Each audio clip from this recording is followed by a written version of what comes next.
Hello everyone, welcome to Here to Learn, and today we will discuss on the topic India wants to be a smartphone hub and plans $6.6 billion to boost smartphone manufacturing. An attempt to attract more foreign investment from smartphone manufacturers during these trying times, the Indian government has dropped a few clauses from its production link incentive PLI scheme and has planned an incentive of about $6.6 billion. Along with the aforementioned clause, the government has agreed to a few other changes to PLI schemes which will pave the way for smartphone manufacturers to boost production in the country.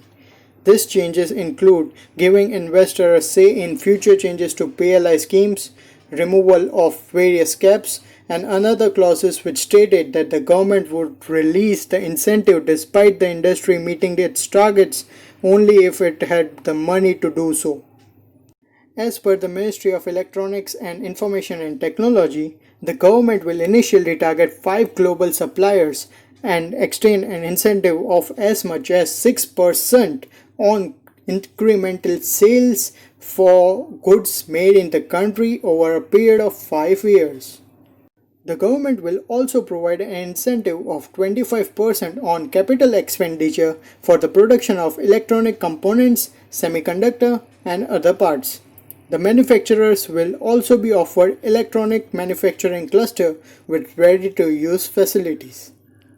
The move is expected to make India a global hub for mobile phone manufacturing and make smartphones the largest exported item out of India, while also generating 500,000 jobs. The scheme may help India become totally self-reliant and penetrate global markets.